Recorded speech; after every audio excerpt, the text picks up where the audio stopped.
দর্শক স্বাগত পূর্বাচল রিজেন্টন সংবাদ সংলাপে। সঙ্গে আছে আমি অঞ্জন রায়, আছেন তিনজন বিশিষ্ট অতিথি। প্রথমে পরিচয় পর্বটি সেরে নেওয়া যাক। আমাদের সাথে আছেন জনাব কাজী ফিরোজ রশিদ এমপি, তিনি জাতীয় পার্টির প্রেসিডিয়াম সদস্য, সাবেক মন্ত্রী। সাংবাদিক আশরাফ কায়সার রয়েছেন মাঝে, আমাদের পরিচিত মুখ। আমাদের সাথে আছেন জনাব ইনাম আহমেদ চৌধুরী। ব্যক্তিগত জীবনে তার পরিচিতিতে বলতে হবে যে উন্নয়ন বিশেষজ্ঞ, তিনি সচিব ছিলেন, পররাষ্ট্র মন্ত্রণালয়ের বা রাষ্ট্রদূত হিসেবে কাজ করছেন। তার সাথে তিনি রাজনৈতিকভাবে বিএনপি চেয়ারপারসন বেগম খালেদা জিয়ার উপদেষ্টা। স্বাগত আপনার তিনজনকে। দর্শক, আমরা যদি আমাদের ঘটনাবলীর দিকে তাকাই, অন্যতম ঘটনা আজকে আমরা জানি যে 10ম জাতীয় সংসদ অধিবেশনের শুরু হয়েছে। প্রথম অধিবেশনটি আমরা দেখেছি এবং সেক্ষেত্রে আমাদের আজকের অতিথি জনাব কাজী ফিরোজ রশিদকে আমরা সংসদে দেখলাম এবং আমরা আলোচনা করতে চাই এই সংসদ অধিবেশন নিয়ে, একই সাথে সামনের রাজনীতি নিয়েও। এবং আমি শুরু করতে চাই জনাব কাজী ফিরোজ রশিদ আপনাকে দিয়েই।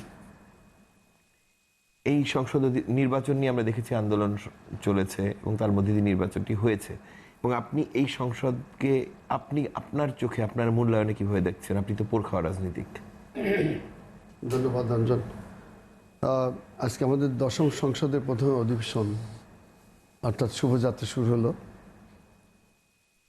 এই নির্বাচনটা করতে গিয়ে কিন্তু এই দেশে মানুষের জানমালের প্রচুর ক্ষতি হয়েছে।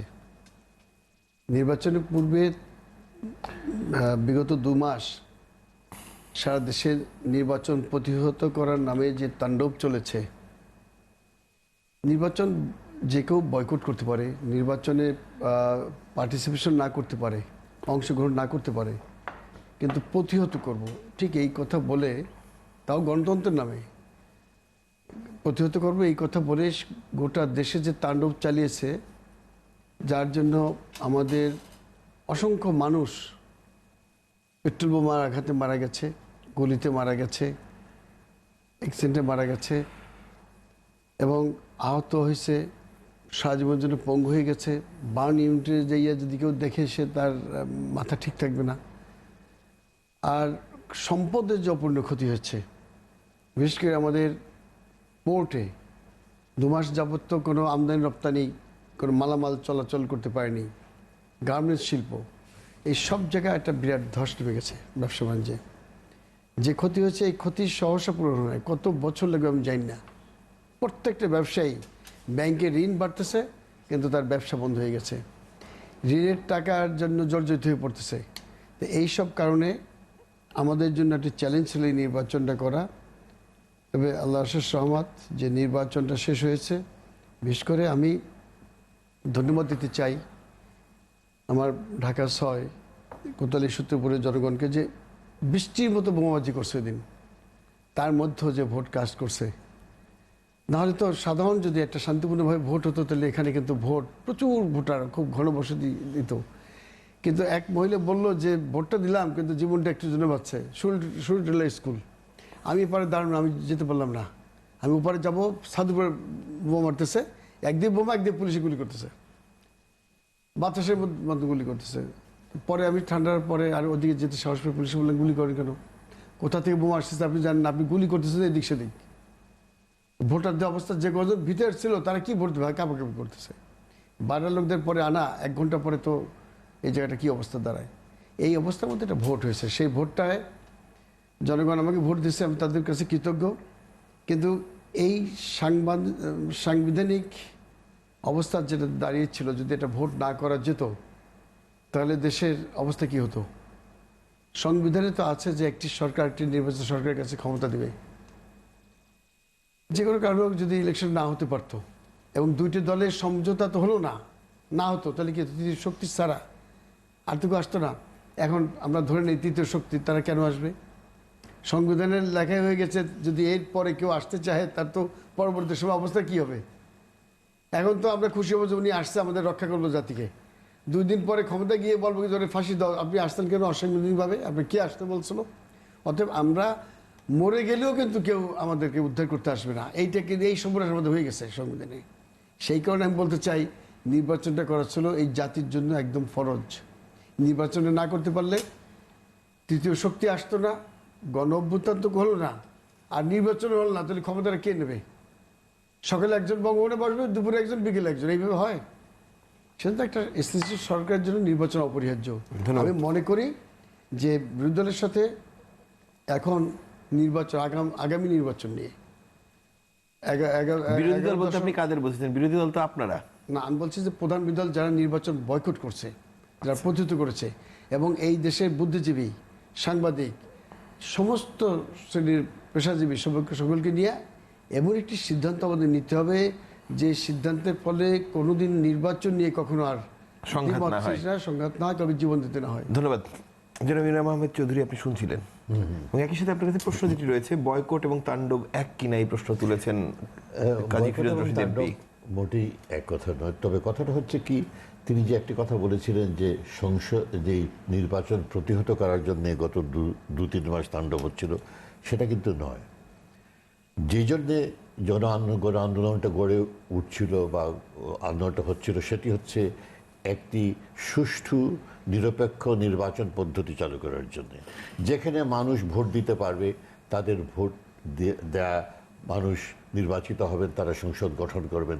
কথা ছিল, আন্দোলনটাই ছিল এটা নিরপেক্ষ, আপনারা জানেন, এটা নিরপেক্ষ নির্দলীয় সরকারের জন্যে, নির্বাচন অন্তর্বর্তীকালীন বা নির্দলীয় হোক বা নিরপেক্ষ যাতে এটা লেভেল প্লেইং ফিল্ড যাতে থাকে। আন্দোলনটা ওর জন্যই ছিল, আন্দোলনটা ছিল গণতন্ত্র প্রতিষ্ঠার জন্যে। আপনাদের মনে আছে 1996 সনের কথা, 1996 তখন কী ধরনের তাণ্ডব হয়েছিল সেগুলো আপনারা জানেন।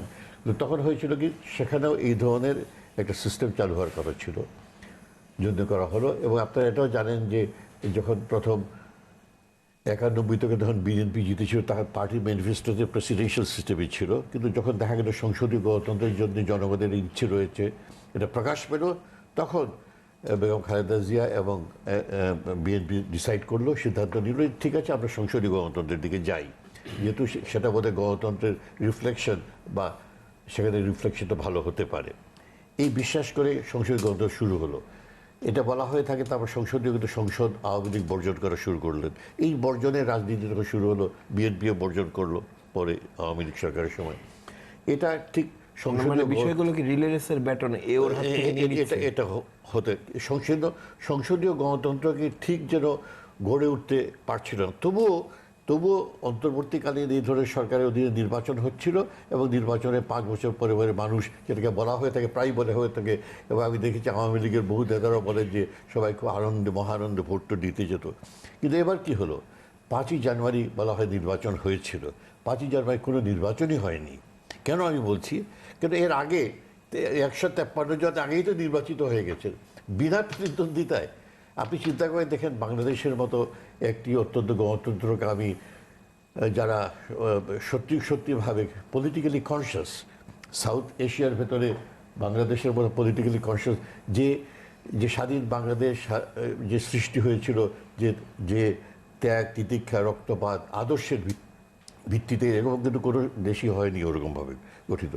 সেখানে সেই বাংলাদেশে 153 জন আনকন্টেস্টে নির্বাচিত হয়ে গেলে, ওটা দেখা গেল যে আমরা কোনো রিস্ক নিতে চাচ্ছি না, 150 জনের উপরে করতে হবে, আনকন্টেস্টেড করতে হবে। আনকন্টেস্টেড অর্থাৎ এই যেমন ইয়েও নেই, ইন্ডিপেন্ডেন্ট লোকও নেই।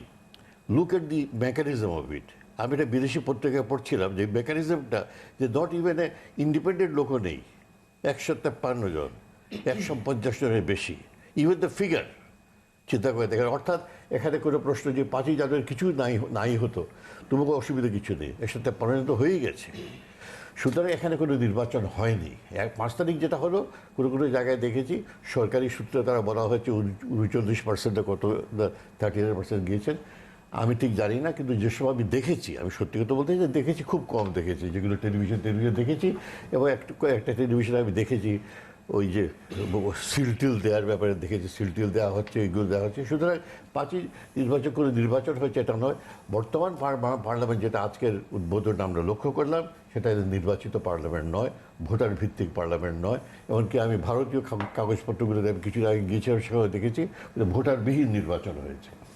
অর্থাৎ তারা করেছেন। আচ্ছা, তারা যদি বলে থাকে যেটা সাংবিধানিক প্রক্রিয়া তারা মেটাবার জন্য এটা করেছেন, তাহলে সব প্রক্রিয়া মিটিয়ে অবিলম্বে তারা সত্যিকারের গণতন্ত্র প্রতিষ্ঠার জন্য একটা নির্বাচনের আয়োজন করা উচিত হবে।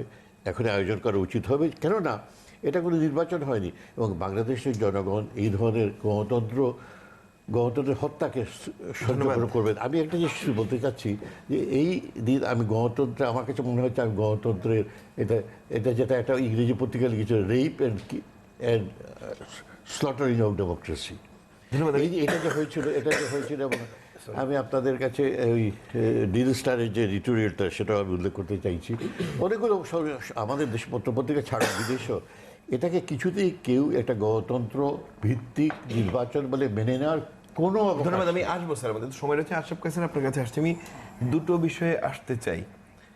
নির্বাচন হয়নি যেটি ইনাম আহমেদ চৌধুরী বলছেন, তিনি তার জায়গা থেকে, তার রাজনৈতিক অবস্থান থেকে বা তার ভাবনা বিশ্বাস থেকে বলছেন, কিন্তু আন্দোলনটি কি হয়েছে? আর একই সাথে একটি প্রশ্ন, লেভেল প্লেইং ফিল্ড নিয়ে আমরা বারবার কথা শুনি। সেদিন আজকে আওয়ামী লীগের কোনো নেতা এখানে নেই, সেদিন আওয়ামী লীগের একজন নেতার সাথে কথা হচ্ছিল আমার ব্যক্তিগত, তিনি একটি প্রশ্ন করেছিলেন যে লেভেল প্লেইং ফিল্ড তো বাংলাদেশ আওয়ামী লীগের জন্য 21 বছর ছিল না। একজন প্রথম প্রশ্নের ব্যাপারে বলি যে আমার ধারণা একটি প্রশ্নবিদ্ধ নির্বাচন হয়েছে এবং একটি সহিংস এবং নাশকতাপূর্ণ আন্দোলন হয়েছে।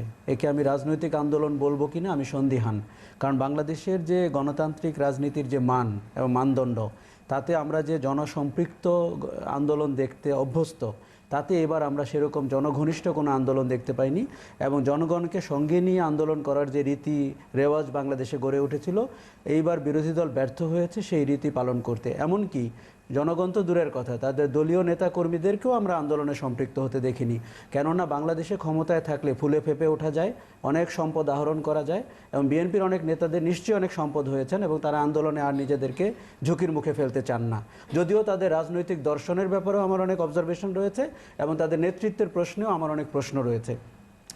কিন্তু যেই নির্বাচনটি হয়েছে সেই নির্বাচনটি অত্যন্ত নিচু মানের নৈতিকতার মানদণ্ডে এবং অত্যন্ত প্রশ্নবিদ্ধ নির্বাচন। এবং ইনাম আহমেদ চৌধুরী যেমনটি বলেছেন, আমি নির্বাচনের দিন থেকে যত জায়গায় সুযোগ পেয়েছি এটি বলার চেষ্টা করেছি যে বাংলাদেশের গণতন্ত্রের ধীরে ধীরে কিন্তু তারপরেও আমাদের সমস্ত হতাশা, আমাদের সমস্ত বিরক্তি, আমাদের সমস্ত সমালোচনা সত্ত্বেও একটি মান গড়ে উঠছিল। সেই মানদণ্ড আমার ধারণা গণতান্ত্রিক যে অভিযাত্রা শুরু হয়েছিল 90 সালে বা 91 সালে, আবার আমরা তার পূর্ববর্তী কোনো সময়ে ফিরে গেলাম এই নির্বাচনের ভেতর দিয়ে। আমি কয়েকটি কারণ আপনাকে বলি। প্রথমত দেখুন, সংবিধানের কথা ইদানিং যে যার মতো করে ব্যাখ্যা করছেন। সরকার অবশ্যই সংবিধানকে সবচেয়ে বেশি ধারণ করেন, সরকারে থাকলে সংবিধান প্রেমী হয়ে ওঠে সব সরকার, আমরা দেখতে পাই। কিন্তু তাদেরকে আসলে মানতে হবে যে জনগণের মত হচ্ছে সংবিধান, জনগণের কল্যাণ হচ্ছে সংবিধান, জনগণের আকাঙ্ক্ষা হচ্ছে সংবিধান। বাংলাদেশের সংবিধানের যে স্পিরিট, তাতে বলা হয়েছে জনগণের সরাসরি ভোটে নির্বাচিত ব্যক্তিবর্গ বাংলাদেশের শাসনভার গ্রহণ করবেন, সরকার গঠন করবেন, সংসদ প্রতিষ্ঠা হবে। এই নির্বাচনের ভেতর দিয়ে বাংলাদেশের জনগণ ভোট দেওয়ার সুযোগ পায়নি। সেটি নাশকতাপূর্ণ আন্দোলনের কারণে হোক, সেটি বেপরোয়া সহিংসতার কারণে হোক, অথবা যেইভাবে মেকানিজম করে নির্বাচনটি আয়োজন করা হয়েছে, বিরোধী দলীয় নেত্রীকে অন্তরীণ রেখে, আরেক বিরোধী দলীয় নেতাকে হসপিটালে রেখে, তার দলকে ভাঙার ভেতর দিয়ে, এই যে হর্স ট্রেডিংয়ের যে রাজনীতি, এটির এরকম প্রাতিষ্ঠানিক আয়োজন আমরা অতীতে দেখিনি। এবার দ্বিতীয় প্রশ্নের উত্তর চাই। দ্বিতীয় প্রশ্ন ছিল level playing field. Level playing ফিল্ডের কথা আমি একটা জিনিস বলবো, আমি আপনার সাথে একমত। বাংলাদেশ আওয়ামী লীগকে 75 সালের পরে আমরা যেই কোণঠাসা অবস্থায় দেখেছি, তার জন্য অবশ্য আওয়ামী লীগের অনেক ইন্টারনাল অভ্যন্তরীণ কারণও দায়ী। অনেক নিজস্ব তাদের নেতৃবর্গ কিন্তু 75-এর 15ই আগস্টের পরে সরকারের মন্ত্রিসভায় অংশগ্রহণ করেছিল। কিন্তু আমরা যেটি দেখেছি যে জেনারেল জিয়াউর রহমান যখন ক্ষমতায় আসেন, তার পরপরই বাংলাদেশে রাজাকারদের উত্থান হতে থাকে, ধর্মভিত্তিক রাজনীতির উত্থান হতে থাকে, বিভিন্ন ইসলামিক দলের আয়োজন শুরু হতে থাকে। শাহ আজিজুর রহমান আমাদের প্রধানমন্ত্রী হতে পারেন, গোলাম আজম নাগরিকত্ব পেয়ে যেতে পারেন। বাংলাদেশ যে একটি উল্টো পথে যাত্রা শুরু করেছে সাংস্কৃতিকভাবে এবং রাজনৈতিকভাবে জিয়াউর রহমানের হাত ধরে, তাতে কোনো সন্দেহ নেই।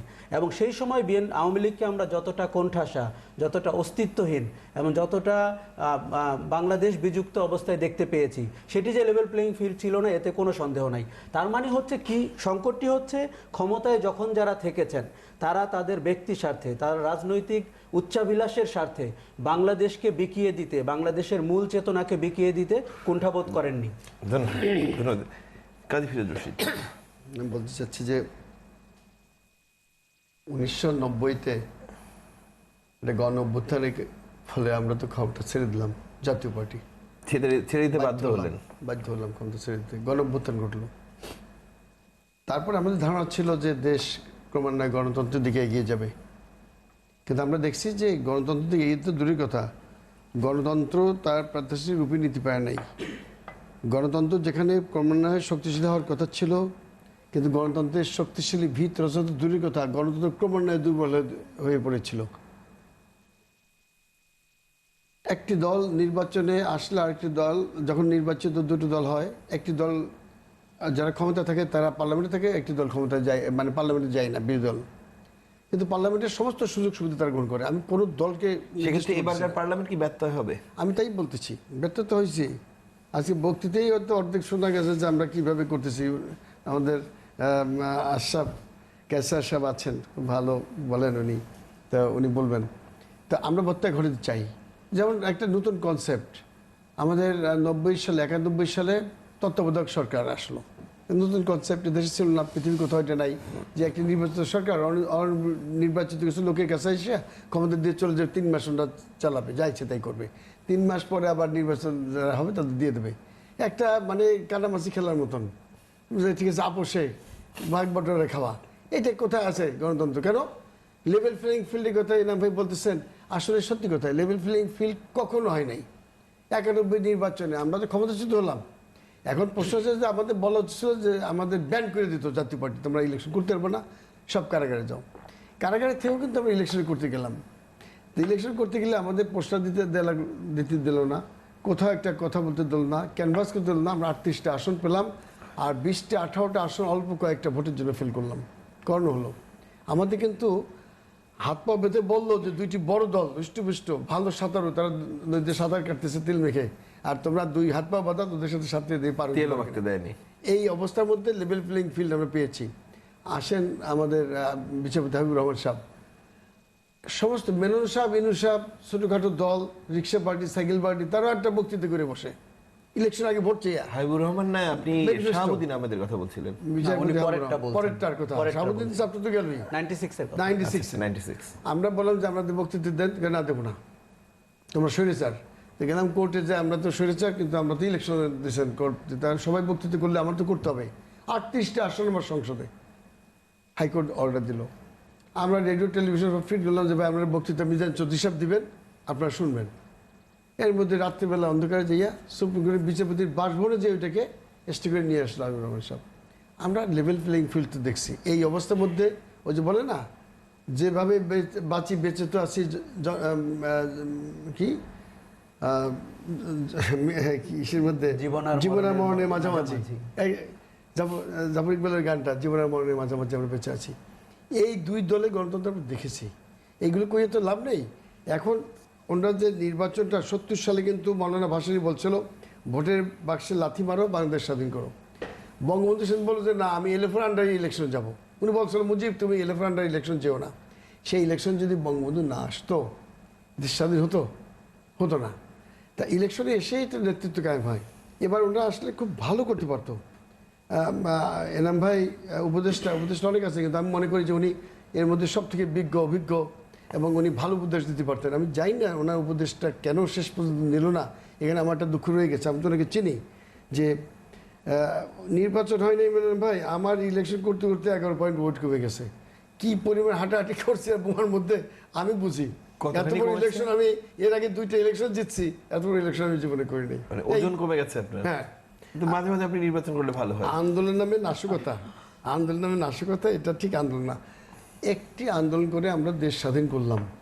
71 সালের যে স্বাধীনতার যুদ্ধে গেলাম, তার আগে যে আন্দোলনটা হলো, কজন লোক মারা গেছিল, কে মরলো, কি আমরা করলাম, কয়টা বোমা ফাটাইলাম।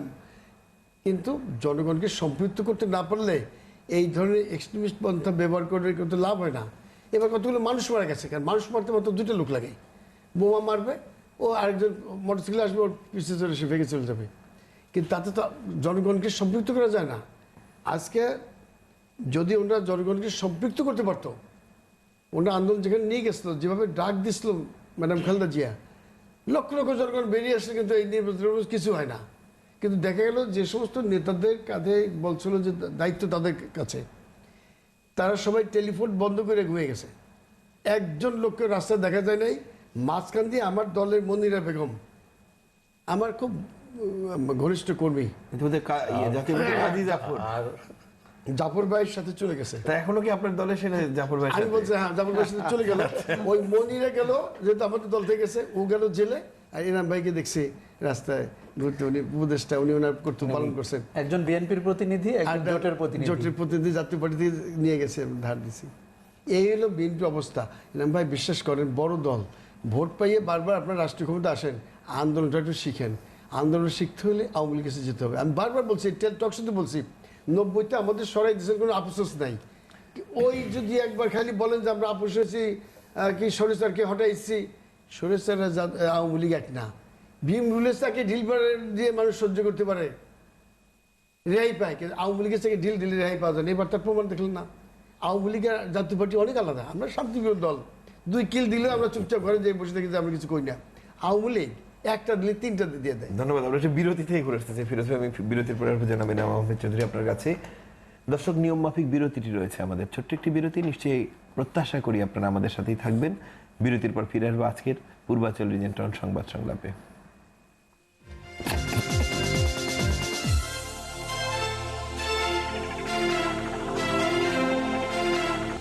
আমরা ঢুকে গেলাম।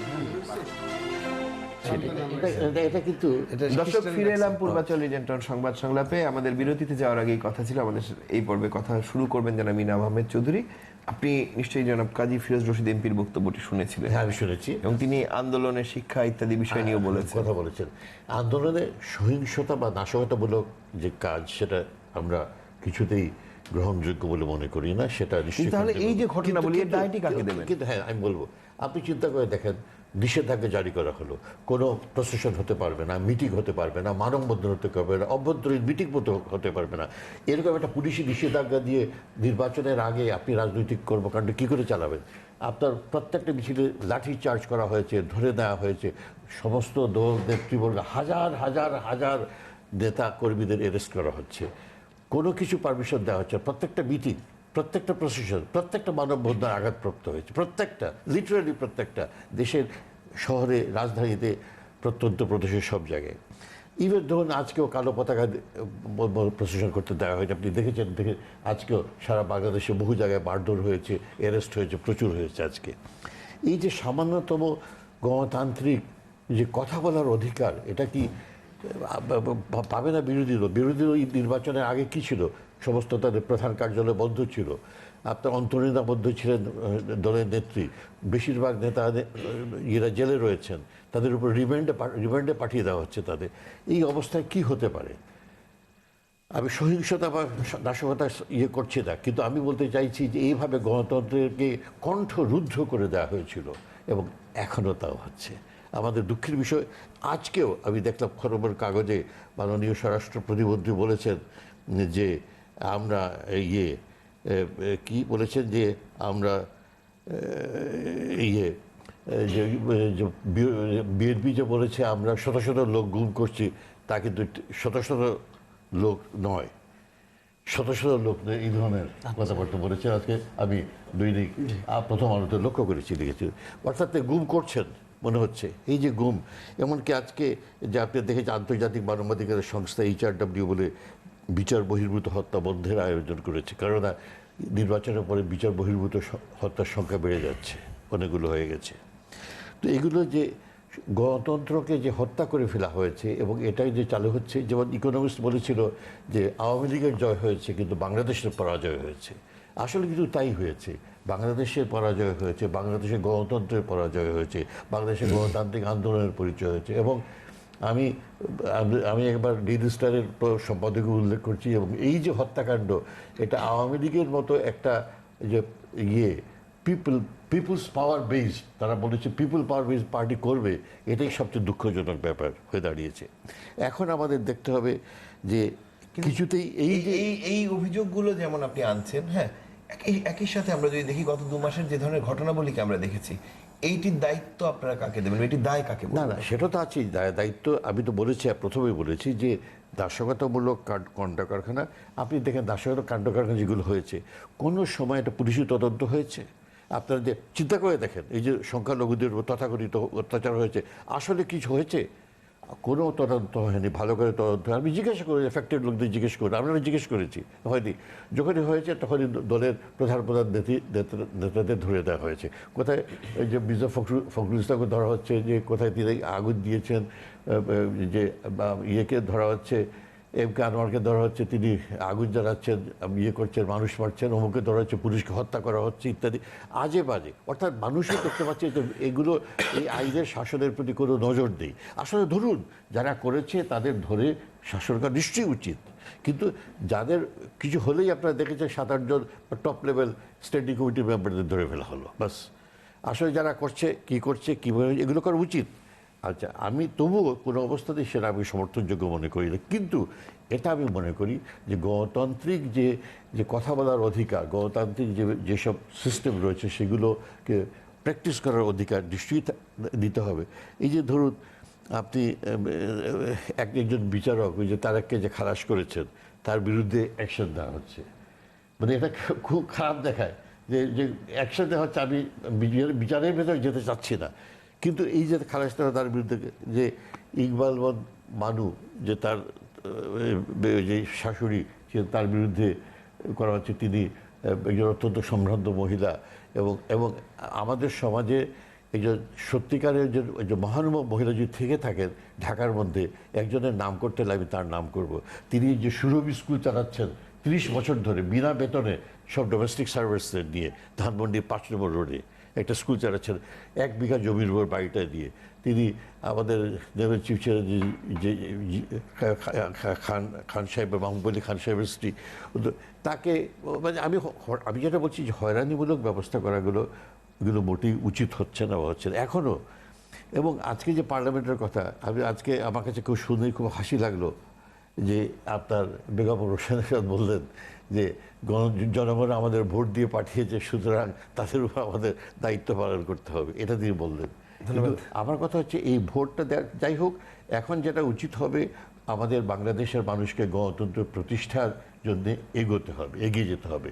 কেননা আসলে এই নির্বাচনকে কিছুতেই গণতন্ত্র ভিত্তিক নির্বাচন গ্রহণ করা যায় না, এবং এটা যদি আমরা গ্রহণ করি তাহলে আমরা যদি রাইজ অফ ফ্যাসিজম এবং নাৎসিজম যদি আমরা দেখি, তো সেই পথে কিন্তু আমরা এগিয়ে যাব। সুতরাং এটা আমার কাছে মনে হয় জনগণের কাছে দায়িত্ব যে এটা যেন আমরা রুখে দাঁড়াই। আমাদের বাংলাদেশকে এখন রুখে দাঁড়াতে হবে গণতন্ত্রের হত্যার বিরুদ্ধে, গণতন্ত্রকে পুনঃপ্রতিষ্ঠার জন্য আমাদের অভিযানটাকে আবার শুরু করতে হবে। আপনি নিশ্চয়ই সংসদ অধিবেশন নিয়ে বলতে চাইছিলেন বিরতির সময়। একই সাথে সাম্প্রতিককালে কিন্তু আন্তর্জাতিক গণমাধ্যমে আরেকটি বিষয় এসেছে যে জামায়াত ইসলামকে নিয়ে বা দেখেছি বা বিএনপি সমাবেশটি আমরা কয়েকদিন আগে দেখেছি, সেই বিষয়টিতে আপনি বলবেন আশা করছি। প্রথমে যদি আমরা একটু যেই নির্বাচনটি হলো এবং যেই সংসদ গঠিত হলো এবং যেভাবে সরকার গঠিত হলো এটি বলা দরকার। আপনি দেখুন সংসদের প্রধানমন্ত্রী বা সরকার দলীয় নেতা এবং বিরোধী দলীয় নেতা, স্পিকার কেউ কিন্তু জনগণের ভোটে নির্বাচিত না। সংসদের চেহারাটি দেখুন, 153 জন লোক বিনা প্রতিদ্বন্দ্বিতা নির্বাচিত হয়েছেন। তার মানে সরকার গঠন করার জন্য আপনার যতজন সমর্থন দরকার সেটি বিনা প্রতিদ্বন্দ্বিতা নির্বাচিত হয়েছে। এই কেন আমি বারবার বলছি এই নির্বাচনের মান অত্যন্ত নিচু। বিনা প্রতিদ্বন্দ্বিতা নির্বাচিত হওয়া যাবে না এমন কিন্তু আমাদের সংবিধান বলছে না, কিন্তু সংবিধান এও বলছে জনগণের সরাসরি ভোটে নির্বাচিত হবে। সংবিধান এও বলছে যদি প্রার্থী না থাকে। আমরা তো সংবিধানকে ওয়ার্ড বাই ওয়ার্ড না পড়ে স্পিরিটের জায়গা থেকে দেখলে বোধহয় সংবিধান অনেক ভালো ইন্টারপ্রেট করা যায়। কারণ বাংলাদেশে প্রবলেম হচ্ছে বিএনপি আওয়ামী লীগ যখন যার সুবিধা হয় সংবিধানকে তারা তাদের মতো ইন্টারপ্রেট করেন। কাজী ফিরোজ রশিদ জাতীয় পার্টি সম্পর্কে যেভাবে বলছিলেন, আমি সত্যি আশা করব এই প্রজন্মের ছেলেমেয়েরা যারা আজকে টিভি দেখছে তারা যেন ওনার সব কথা বিশ্বাস না করেন। কারণ 82 থেকে 90 বাংলাদেশে কি পরিমাণ স্বৈরাচারী শাসন হয়েছে, কত ছাত্র যুবকের উপরে ট্রাক উঠে গেছে, কত মানুষকে হত্যা করা হয়েছে, কি পরিমাণ দুর্নীতি হয়েছে, কি পরিমাণ লামপট্ট আমরা দেখেছি শাসনতন্ত্রে, এগুলো নিয়ে কিন্তু আমার মনে হয় ইতিহাসবিদদের গবেষণা করা উচিত। আমি এই জন্য কথাটা জরুরিভাবে বলছি, যদিও পরবর্তীতে আমরা গণতান্ত্রিকভাবে নির্বাচিত স্বৈরাচার দেখেছি বিএনপি এবং আওয়ামী লীগের ভেতরে, তাতে করে সামরিক স্বৈরাচারকে খাটো করে দেখার কোনো সুযোগ নেই। জেনারেল এরশাদের যে চেহারা আমরা দেখেছি, এবং লেভেল প্লেয়িংয়ের ফিল্ডের কথা আপনি বলছেন, তখন কোন দলে লেভেল প্লেয়িং ফিল্ড ছিল বাংলাদেশে? কাজে আমরা অনেক সময় অতীত বিস্তৃত হয়ে যাই, কেননা বর্তমান অনেক বেশি হতাশার হয়। বাংলাদেশের রাজনীতিতে যে নীতিহীনতা, সেখানকার সূচনা কিন্তু সামরিক স্বৈরাচাররাই করেছেন। জেনারেল জিয়াউর রহমান করেছেন, এরশাদ করেছেন, এবং পরবর্তীতে আমরা এখন এমনকি গণতান্ত্রিক সমৃদ্ধ দল আওয়ামী লীগকে সেই নীতিহীনতার রাজনীতি করতে দেখছি। আপনি দেখুন যেভাবে জাতীয় পার্টিকে নিয়ে নির্বাচনটি করা হলো, এখন জাতীয় পার্টি সরকারেও রয়েছে, জাতীয় পার্টি সংসদীয় বিরোধী দল, এবং ওনারা বলছেন ওনারা কনস্ট্রাকটিভ ক্রিটিসিজম করবেন। রওশন এরশাদ আজকে যখন বক্তৃতা দিচ্ছিলেন তখন সরকার দলীয় লোকরা টেবিল চাপড়িয়ে সমর্থন দিচ্ছিলেন। আমরা বাংলাদেশের গণতন্ত্রের অনেক সংকট দেখেছি, বাট এইরকম তীব্র সংকটে গণতন্ত্র এর আগে পড়েছে কিনা, কেননা যেই গণতন্ত্র আমরা কেন বলছি ভালো শাসন ব্যবস্থা, এখানে জবাবদিহিতা থাকবে, এখানে জনগণের কাছে অ্যাকাউন্টেবিলিটি থাকবে। বিরোধী দল যদি বানানো হয়, বিরোধী দল যদি আমার গৃহপালিত হয়, এবং সেই ক্ষেত্রে বিরোধী দল কিন্তু শাসনতন্ত্রের কোনো ভূমিকা রাখবে না। একটি কথা অঞ্জন শুধু বলি, 90 সালে কিন্তু জাতীয় পার্টি পালাতে বাধ্য হয়েছিল শাসন ক্ষমতা ছেড়ে, তারা কিন্তু স্বইচ্ছায় ছাড়েনি। আরও একটি আয়রনি আছে, প্রধান বিরোধী দলও কিন্তু তাদের সাথে পালিয়েছিল। ইতিহাসে বোধহয় একবারই ঘটেছিল, সরকার এবং বিরোধী দল, আসম আব্দুর রবে বিরোধী দলও কিন্তু তখন হাওয়া হয়ে গেছিল রাজনীতি থেকে। আমি বলবো যে, আমি বলতে চাচ্ছি না যে বিএনপি ছাড়া বাংলাদেশের গণতন্ত্র অকার্যকর হয়ে যাচ্ছে, কিন্তু আমি যেটি বলতে চাচ্ছি, শক্তিশালী বিরোধী দল ছাড়া এবং সঠিক বিরোধী দল ছাড়া আমরা এখন আসল আর নকল বিরোধী দল বলতে হচ্ছে। ধন্যবাদ। দ্বিতীয় ইস্যুটি, দ্বিতীয় ইস্যুর ক্ষেত্রে আমার মনে হয় জামাত ইসলামের ব্যাপারে খুব সরাসরি সরকারের অবস্থান নেওয়া দরকার। সরকার যদি মনে করে যে এই দলটি সহিংসতার সঙ্গে যুক্ত, নাশকতার সঙ্গে যুক্ত, যার ভুরি ভুরি প্রমাণ আমরা দেখেছি আন্দোলনের সময়, এবং বিএনপির আন্দোলনের সবচেয়ে ক্ষতি হয়েছে জামাতের সাথে সংশ্লিষ্টতা।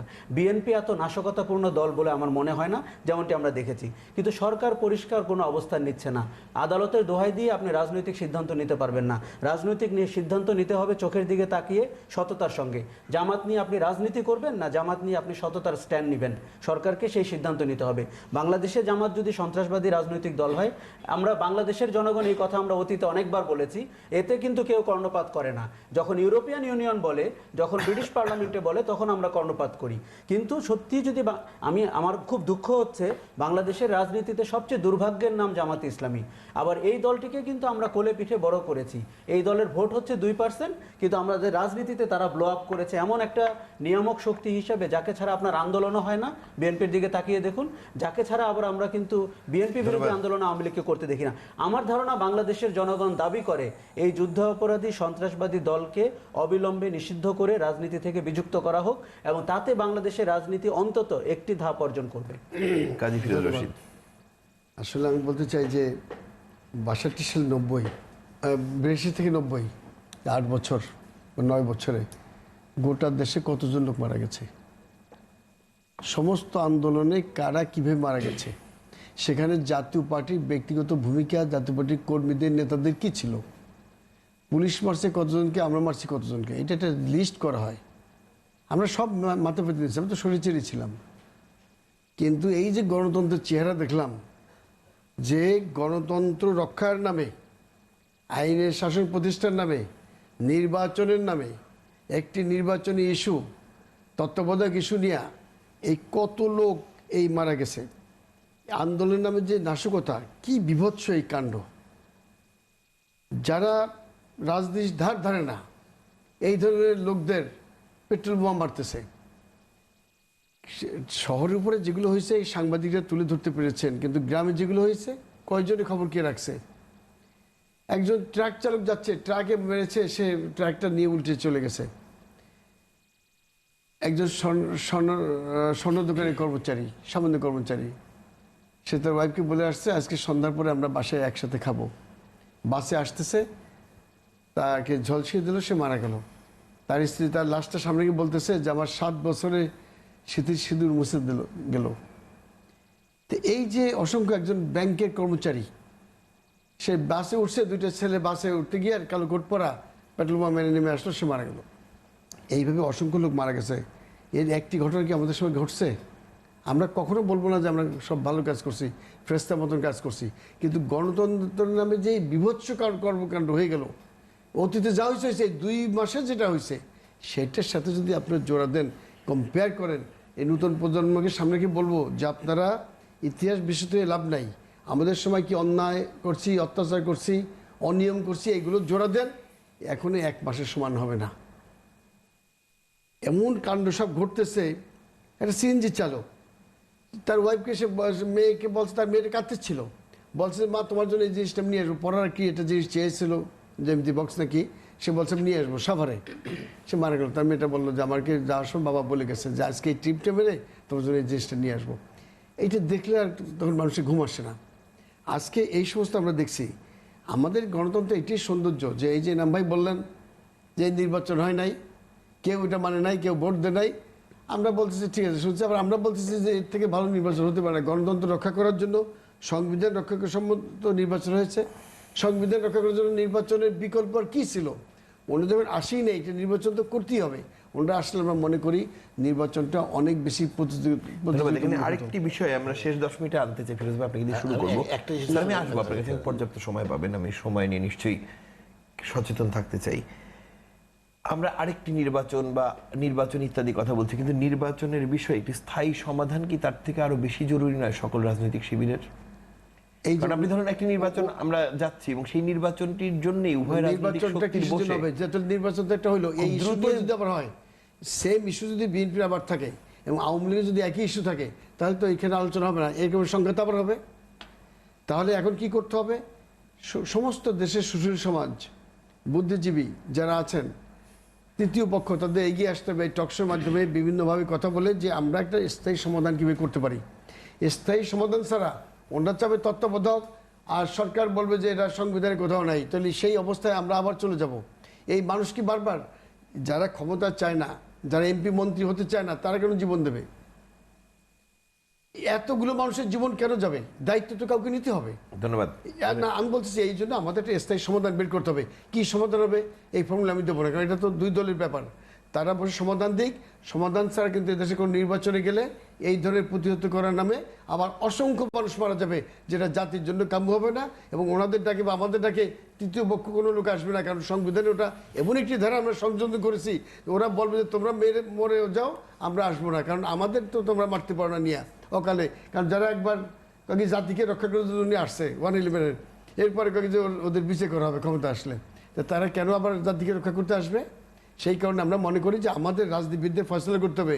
নাহলে ইতিহাসের কাছে সকল রাজনীতিবিদ, খালি উনি আমি না, এদেশের সকল রাজনীতিবিদরা আমরা দায়ী থাকবো।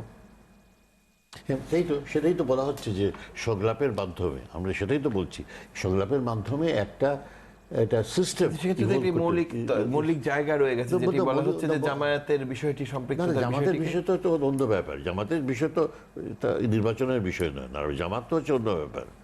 জামাত তো আওয়ামী লীগ, সরি বিএনপি না, জামাত হচ্ছে অন্য একটা পার্টি, সেটার সঙ্গে বিএনপি আলাদা পার্টি। বিএনপি একটি পার্টি, সেটা আমরা মনে করি দেশের বৃহত্তম গণতান্ত্রিক পার্টি। সুতরাং বিএনপি একটা পার্টির সঙ্গে অন্য দলকে আপনার ইলেকট্রাল অ্যালায়েন্স বা অন্য যদি কিছু থেকে থাকে সেটা অন্য প্রশ্ন, কিন্তু আমি বিএনপির তরফেই কথা বলছি, আমি অন্য পার্টির হয়ে কথা বলতে পারি না, আমার অধিকার নেই, দায়িত্ব নেই, আমার কথা বলতে চাইও না। আমার কথা হচ্ছে যে এই যে যেটা হচ্ছে এটা সিস্টেম ইভলভ করতে হবে এবং সংলাপের মাধ্যমে গ্রহণযোগ্য। আমরা যদি বলি একটা গ্রহণযোগ্য সিস্টেম আর ইভলভ করতে পারবো না, তাহলে কি আমরা গণতন্ত্রের উপযোগী নই? আমরা কি জন্য আমরা এই স্বাধীনতা এনেছিলাম? নিশ্চয়ই আমরা গণতন্ত্রের উপযোগী। এবং আপনারা জানেন যে গতবার যখন আলোচনা হলো যে 96 সনে যে সাংবিধানিকতা রক্ষা করার জন্য, আপনারা জানেন তখন বিএনপি নির্বাচন দিয়েছিল কেন? এবং যেহেতু সংবিধানটা সংশোধন করে এই যে কি অন্তর্বর্তীকালীন নিরপেক্ষ সরকার এনেছিল, এবং সেই জাতীয় পার্টি জামাত এবং আওয়ামী লীগ তারা তিনজন মিলে এটার আন্দোলনটা শুরু করেছিল, এবং সেটা একটা ভয়াবহ আন্দোলন ছিল, সেটা জানেন আমরা। সুতরাং আন্দোলনের মারফত আলোচনা হয়েছে, আলোচনার ভেতরে একটা সমঝোতার সৃষ্টি হয়েছে। ঠিক আছে, আলোচনা হোক, আলোচনার জন্য তো সব বারবার করে বলা হচ্ছে, কিন্তু আলোচনায় বিএনপি সাড়া দিয়ে নিয়েছিল যে বলা হয়ে থাকে, এটা কিন্তু সত্যি কথা মোটেই হলো না। আসলে যে টেলিফোনের কথা আমি এটা উঠাতে চাইতে সময়ও নেই, কিন্তু আমরা সবাই জানি কি হয়েছিল। এখন আমার এই কথাটাই হচ্ছে সবচেয়ে বড় কথা, যে আমরা বর্তমানে Bangladesh does not deserve this. বাংলাদেশের মানুষ এরা ডিজার্ভ করে না। বাংলাদেশের মানুষ গণতন্ত্র চায়, গণতন্ত্র প্রতিষ্ঠা করবেই। এবং তার জন্য আমার কাছে মনে হয় আওয়ামী লীগকে এটা সতর্ক হতে হবে যে এভাবে তারা মানুষের ভোটার অধিকার থেকে বঞ্চিত করে সরকার চালু তারা রাখবেন এবং 5 বছর ক্ষমতায় থাকার স্বপ্ন দেখছেন, এটা দিবাস্বপ্ন ছাড়া আর কিছুই নয়। কিন্তু এবং খুব খণ্ডকালীন ক্ষণস্থায়ী দিবাস্বপ্ন হিসেবে এটা দেখা যাবে, এটা আমার দৃঢ় বিশ্বাস। শেষের দিকে আশরাফ ভাই। অঞ্জন, আমাদের দেশে রাজনীতির একটা বড় বৈশিষ্ট্য হচ্ছে গণবিরোধী রাজনীতি অথবা জনবিরোধী রাজনীতি। যে কারণে জনাব কাজী ফিরোজ রশিদ খুব সঠিকভাবেই বলছিলেন, যে চিত্রগুলো আমরা দেখেছি আন্দোলনের, তাতে করে মনে হয়নি রাজনীতিবিদরা মানুষের জন্য রাজনীতি করেন, মনে হয়েছে ক্ষমতার জন্য রাজনীতি করেন, মনে হয়েছে ক্ষমতা আঁকড়ে থাকা হচ্ছে লক্ষ্য এবং ক্ষমতায় যেনতেনভাবে যাওয়া হচ্ছে লক্ষ্য। এই বৈশিষ্ট্য থেকে যদি আমরা বের হতে না পারি তাহলে কিন্তু বাংলাদেশের রাজনৈতিক ইতিহাসের ভবিষ্যৎ খুব ভালো না, বিশেষ করে গণতান্ত্রিক রাজনৈতিক ইতিহাসের। এবং তাতে করে কোন শক্তি আসবে, তৃতীয় না চতুর্থ আমরা ঠিক জানি না, কিন্তু গণতান্ত্রিক রাজনীতিতে যদি এটা ফাংশন করতে না পারে তাহলে কিন্তু এটা হবে না। আপনি বলছিলেন যে আমরা কিন্তু অন্তর্বর্তী নির্দলীয় সরকারের একটি ব্যবস্থা বেছে নিয়েছিলাম বা আমরা পেয়েছিলাম, যেটি দিয়ে একটি গ্রহণযোগ্য নির্বাচন করা যাচ্ছিল। হয়তো বাংলাদেশের রাজনৈতিক সংস্কৃতিতে এটি আরও কিছুদিন, কয়েকটি নির্বাচনে এটি প্রয়োজন হবে।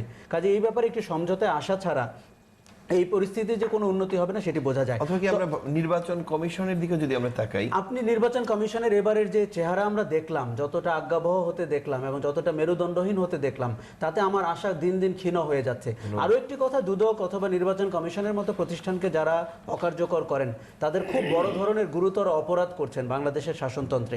আমার যেটি মনে হয় যে এই সংসদ যেভাবে নির্বাচিত হয়েছে, এই সরকার যেভাবে গোজামিলের সরকার বাস্তবায়ন করেছেন, যাকে তাকে সঙ্গে নিয়ে বিভিন্ন ভাবে দিনে একবার দেখবে একরকম দেখা যাবে, রাতে একরকম দেখা যাবে, এরকম করে, এটি আমাদের বাংলাদেশের মানুষের যে রাজনৈতিক বোধ এবং রাজনৈতিক আকাঙ্ক্ষা তার সাথে সাযুজ্যপূর্ণ না। কাজে আমাদের মনে হয় সংলাপের ভেতর দিয়ে একটি স্থায়ী সমাধানের দিকে যেতে হবে। বাংলাদেশ খুব বেশি দিন এই রাজনৈতিক হানাহানি ডিজার্ভ করে না। বাংলাদেশের মানুষ রাজনীতিবিদদের থেকে আরেকটু ভালো আচরণ আশা করে। ফিরোজ ভাই, 2-2.5 মিনিট। না, এইটাই আমার শেষ কথা, যে বাংলাদেশ মানুষ কি আশা করে? মানুষ আশা করে সাধারণ লোক, 16 কোটি মানুষের দেশ, রাজনীতি করে মুষ্টিবহ 100, 200, 300 লোকে বা 500 লোকে, 1000, 2000 লোকে, এই 2000 লোকে সারা দেশটাকে লুটপাট করে নষ্ট করবে, ধ্বংস করবে। কিন্তু 16 কোটি মানুষ তো এটা চায় না, তারা চায় শান্তি। একমাত্র ওদের প্রথম হচ্ছে কন্ডিশন হচ্ছে আমাদের শান্তি দেবেন কিনা। ভোট চাইতে গেছি, বলে বাবা ভোট দেবো, আমাদের শান্তি দিতে পারবেন তো? আমরা ভোট দিয়ে ঠিক থাকতে পারবো তো? হিন্দু সম্প্রদায় বলছে যে আমরা ভোট দেবো, আমাদের উপর অত্যাচার হবে না তো? একটি স্বাধীন দেশে কেন এটা বলবে? স্বাধীনতার আজকে 44 বছর পরে কেন শুনতে হবে যে আমার ভোটটা আমি দিতে পারবো কিনা, আমি ভোট দিয়ে বাড়িতে ঠিক মতো থাকতে পারবো কিনা, আমার উপর অন্য অত্যাচার হবে কিনা? এটি কি গণতন্ত্র? এটি কি তাহলে গণতন্ত্রের ভিত আমরা শক্ত করতে পেরেছি? মুখে গণতন্ত্র বলতে হবে না। ধরেন আজকে 22 বছর, 23টা 24টা বছর দুটি দল রাষ্ট্র ক্ষমতায় বারবার আসছে, এবার স্বৈরাচার নেই, আমরা নেই ক্ষমতায়, কিন্তু এই 24 বছর আমরা গণতন্ত্রকে শক্তিশালী করতে পারলেন না কেন? কেন আপনি নির্বাচন করবেন, আরেকজনের নির্বাচন বয়কট করবে? কেন আর সাধারণ লোকরা জীবন দেবে? তারা তো আপনার ক্ষমতা দ্বন্দ্ব করতে আসেনি, ক্ষমতার ছিনিয়ে আসে নাই, ক্ষমতার অংশীদারিত্ব চাই নাই, প্লট চাই নাই, জমি চাই নাই, বাড়ি চাই নাই, গাড়ি চাই নাই, আপনাদের ব্যবসা বাণিজ্য কিছু চাই নাই। সাধারণ লোকরা কেন জীবন দেবে? এই হিসাব আজকে রাজনীতিবিদদের দেওয়ার সময় এসে গেছে। রাজনীতিবিদ কেটা কোন দল করে বড় কথা নয়, মানুষ কিন্তু ঈদের মধ্যে আমাদের ঘৃণার চোখে দেখে। আজকে বিএনপি গত 3 মাসে এই আন্দোলন নামে যা করছে, বিএনপি একটা বড় দল, বারবার তার রাষ্ট্রীয় ক্ষমতায় আসছে, 3বার এসছে। ভবিষ্যতেও যদি ভোট হয় তারা রাষ্ট্রীয় ক্ষমতা আসতে পারে দেশে, হয় আওয়ামী লীগ যাবে, নাহলে বিএনপি যাবে। এই 2 দলের 2 জোটে তো যাবে, 3য় জোট তো আমরা করতে পারি নাই। তাহলে তাদের কাছ থেকে তো আমরা এটা আশা করি না। এই যে লোকগুলো জীবন গেছে, তাদের দায়িত্ব কে নেবে? না ভাই,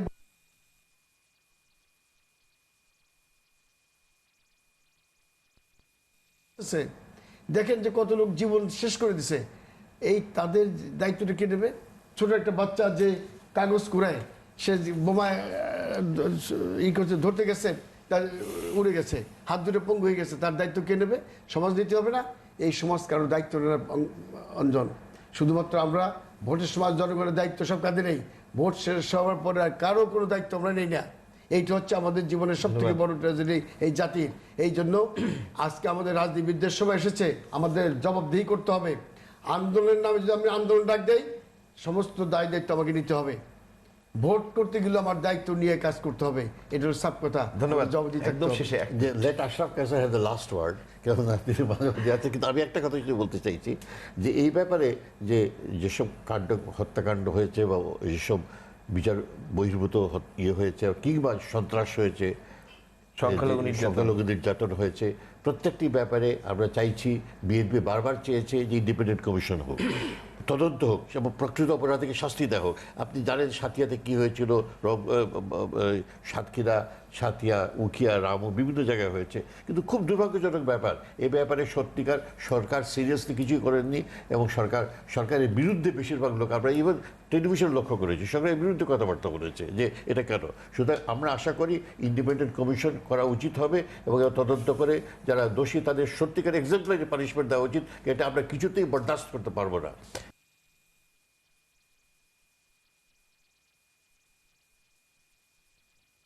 সরকারই এর সাথে সম্পৃক্ত না, ছিল। শুধু সরকার নয়, সবাই ক্রিমিনালসরা সম্পৃক্ত। সেটা তো বলছি তদন্ত করে সেক্ষেত্রে করা হোক। সরকার কিন্তু আপনি করতে দেখবেন পারছে না, পারছে। আবু সাইদ সাহেব টুকু সাহেবকে অভিযুক্ত করেছিলেন সাতিয়াতে, আপনি দেখেছেন। যাই হোক, আমার কথা হচ্ছে সেটা না, আমার কথা হচ্ছে যেই দোষী হোক না কেন সেই তো তাকে শাস্তি দেওয়া উচিত হবে। কিন্তু আপনারা নিজেরা এবং একটি কমিটি আপনারা করেছেন আমরা জানি, কিন্তু আপনাদের একটি টিম যদি দ্রুত এই ঘটনাস্থলে পৌঁছে যেত তাহলে তো, যদি সরকার করে থাকে আপনাদের ঠেকাতে পারতেন। টিম দ্রুত বোঝাবে কি করে? সব বেশি টিমের লিডার্সরা তো জেলের মধ্যে থাকেন, জেলের মধ্যে পুরে দেওয়া হয়। যে টিমের লিডার যারা হবে সবাই জেলের মধ্যে থাকে, আপনার খুঁজে পাওয়া যায় না। আপনি খুঁজে প্রত্যেকের বিরুদ্ধে হুলিয়া, আপনি জানেন মাত্র 3 জন ছাড়া, 3 জন বা 4 জন ছাড়া প্রত্যেকের বিরুদ্ধে হুলিয়া আছে। আমরা জানি সুতরাং এই ধরনের অবস্থা সেটিও কাঙ্ক্ষিত নয় আমাদের কাছে। একটা বলবো, এই যে ফার্স্ট ফোর্স, সেকেন্ড ফোর্সের কথা বলা যায়, তৃতীয় শক্তি, চতুর্থ শক্তি, কিন্তু দুঃখের বিষয় এই তৃতীয় শক্তি, চতুর্থ শক্তি বাদ দিয়ে ফিফথ কলামিস্ট এসে যাচ্ছে। ধন্যবাদ। পঞ্চম, ফিফথ কলামিস্ট এসে যাচ্ছে। একদম শেষ কথা বলতে চাই যে মানুষ বিএনপির সহিংস রাজনীতি বা আন্দোলনকে সমর্থন করেনি, এবং মির্জা ফখরুল ইসলাম অনেকবার বলেছেন গণ অভ্যুত্থান হয়ে যাচ্ছে, আমরা কোথাও গণ অভ্যুত্থান হতে দেখিনি। মানুষ ভোটারবিহীন নির্বাচনকে সমর্থন করেনি, সরকার সংবিধানের নামে করুক, এবং সরকারকে আমরা দেখেছি প্রশাসনকে ব্যবহার করতে, রাজনৈতিক দলকে ব্যবহার করতে না। তার মানে এটি একটি জনবিচ্ছিন্ন নির্বাচনী চর্চা হয়েছে। যেটি হওয়া দরকার, রাজনীতির সংস্কার যদি না হয়, রাজনীতির এই সহিংস চেহারা এবং ক্ষমতাপ্রেমী চেহারা যদি না বদলায়, নতুন রাজনীতি এসে এই বাতিল রাজনীতিকে যে ধাক্কা দিয়ে ফেলে দিবে সেই দিন খুব বেশি দূরে। ধন্যবাদ জনাব কাজী ফিরোজ রশিদ এমপি, ধন্যবাদ আশরাফ কায়সার, ধন্যবাদ জনাব ইনাম আহমেদ চৌধুরী। দর্শক, আজকের আলোচনা এই পর্যন্তই। অনেক বিষয় নিয়ে কথা হচ্ছিল। দশম জাতীয় সংসদের অধিবেশন বসেছে। জনাব কাজী ফিরোজ রশিদ, জনাব ইনাম আহমেদ চৌধুরী দুজনই রাজনীতির মানুষ, তারা চুলচেরা বিশ্লেষণ করবেন তারা আর অনেক দিন। এবং মজার ঘটনাটি হচ্ছে যে বাচ্চাটি বল ভেবে বোমা তুলে নিয়ে খেলতে গিয়েছিল, তার কি কিছু যায় আসে এই বিশ্লেষণে? যায় আসে তাদের যারা যশোরে মধ্যরাতে, শীতের রাতে নদীতে ঝাঁপিয়ে পড়ে, তাদের কিচ্ছু যায় আসে না। এবং যাদের যায় আসে না তারা কিন্তু ক্রমেই একত্রিত হয় এবং সত্য বা মিথ্যা সেটি তারা বেছে নিতে পারে। শুভরাত্রি।